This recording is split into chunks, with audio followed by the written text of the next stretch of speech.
Aluminum is not a metal you can dig out of the ground in shiny chunks. It does not appear in nature as a pure element, and you cannot melt it out of rock in a simple furnace, because in the natural world, aluminum is locked inside minerals in the form of chemical compounds that refuse to give up the metal without enormous effort.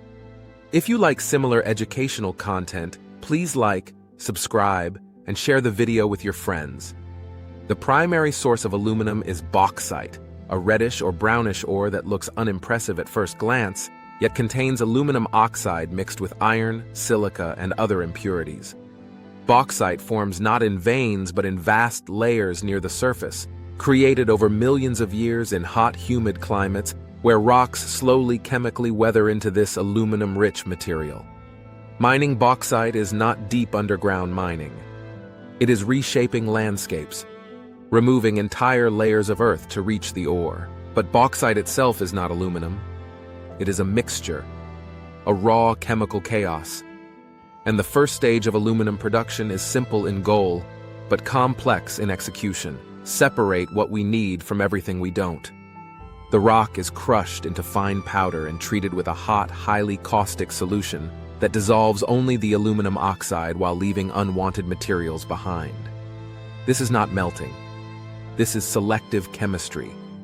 The solution becomes cloudy and thick, filled with dissolved aluminum oxide, while the heavier waste settles to the bottom as red mud, a byproduct separated and stored away. Still no metal. Only purified oxide. Only preparation.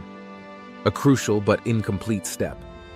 Then the solution is cooled and seeded with tiny crystals that trigger aluminum oxide to precipitate out as a pure white powder. This is now highly refined material, but still not aluminum. Not yet. We are standing at the door. The next step will require the force that modern industry uses when chemistry alone is not enough: electricity. Aluminum oxide is one of the most stubborn chemical compounds known to industry. You cannot smelt it like iron. You cannot reduce it with simple heat or carbon. Its bonds are too strong, too stable. So to free aluminum from oxygen, industry uses the only force powerful enough to tear atoms apart: massive electrical current.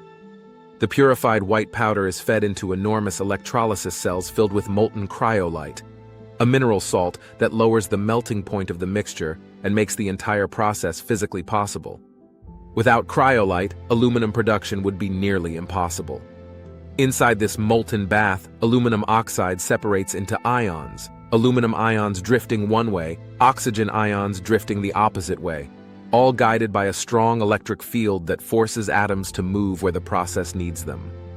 At the cathode, aluminum ions capture electrons and transform into liquid metal, sinking to the bottom of the cell as a glowing silver pool.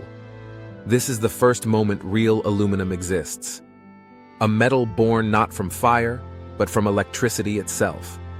At the anode, oxygen ions react with carbon electrodes to form carbon dioxide, slowly consuming the anodes in the process. This means aluminum production is simultaneously an electrical operation, a chemical reduction, and a controlled combustion process. 3 different domains of science inside one machine. Electricity here is not powering tools. Electricity is the tool. Tens of thousands of amperes flow through the bath with no interruption, forcing atoms apart, assembling new ones, rewriting chemistry into metal.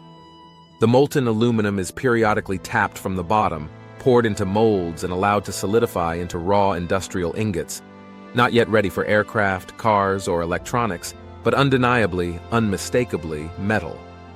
But even now, the job isn't done, because pure aluminum is only the beginning. Its real power lies in what we do next. Raw aluminum pulled from electrolysis cells is shiny and impressive, but in its pure form it is far too soft and flexible to support bridges, aircraft structures, or even durable consumer products. If we used pure aluminum in real engineering, it would bend, crack, or deform under loads that steel would barely notice. That is why the next stage is not just processing the metal, it is transforming it, turning a simple element into a family of high-performance materials. The birth of alloys. While the aluminum is still molten, carefully measured amounts of other elements are added. These aren't random additives. They are engineering choices. Different elements create different internal structures. Magnesium increases strength while keeping aluminum lightweight. Silicon improves castability, making the metal flow smoothly into molds. Copper dramatically increases hardness and heat resistance. Zinc produces some of the strongest aluminum alloys ever made. Each element disrupts the aluminum lattice in its own way, twisting, locking, or reinforcing it, and the result is astonishing. From one metal emerge dozens of materials, each with unique behavior. Aircraft wings, car chassis, high-pressure fittings, laptop casings, window frames. Every application needs its own alloy, shaping the metal into reality. Once the alloy is ready, the hot metal is cast into blocks, billets, or slabs that will undergo further transformation. But casting is only the beginning. The metal is then rolled, pressed again and again between enormous steel rollers until it becomes sheet metal, foil, or plate. This step strengthens the material by aligning its internal grains into long, uniform structures. Extruded, forced through shaped dies under enormous pressure, producing endless profiles, beams, tubes, rails, and complex geometric shapes.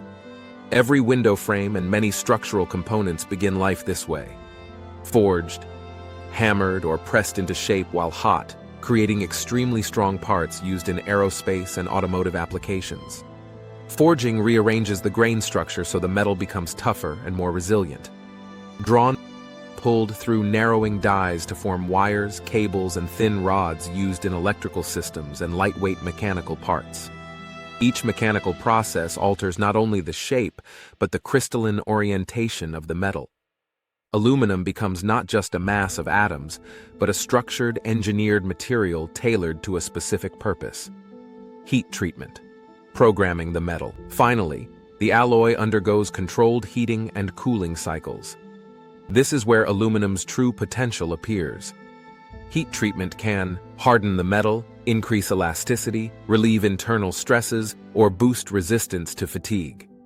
It is called treatment, but in reality it is programming the atomic structure with temperature.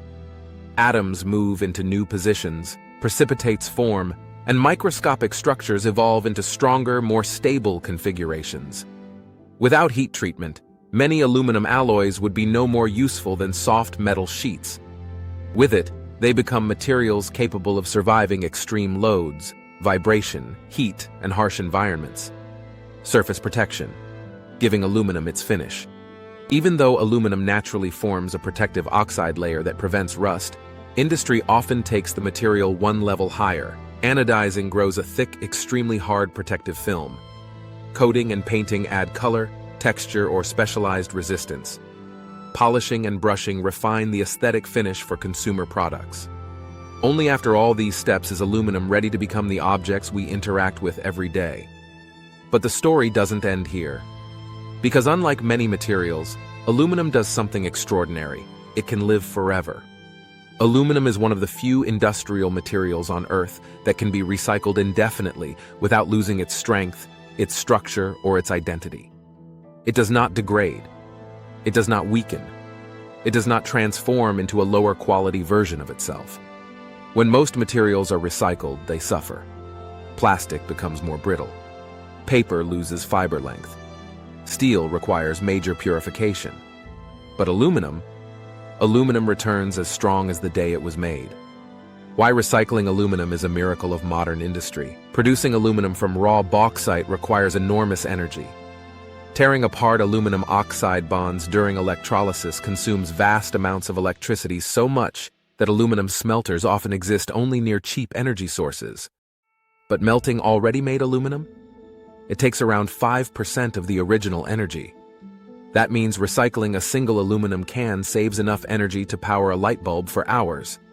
Recycling a ton of aluminum saves the energy equivalent of thousands of liters of fuel. Every piece of aluminum thrown into a landfill is not just waste.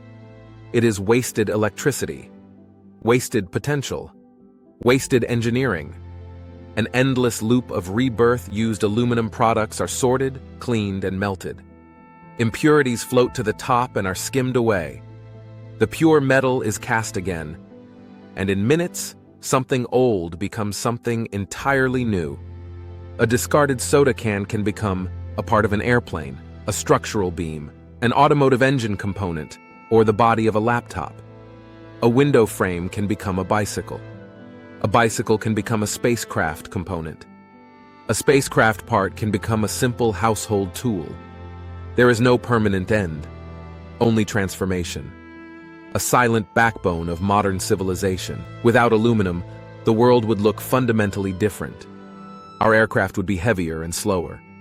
Cars would consume more fuel. Skyscrapers would need different frames. Electronics would be bulkier. Space exploration would be far more limited. Aluminum is the hidden structure holding up the modern world, light enough to lift, strong enough to support, and durable enough to endure. And because it can be reborn endlessly, it is one of the most sustainable materials ever harnessed by human civilization. Aluminum's story is not just about mining or chemistry. It is a story about ingenuity, electricity, engineering, and infinite reuse. A metal that begins in red earth, becomes a shining tool of industry, and then starts the journey again.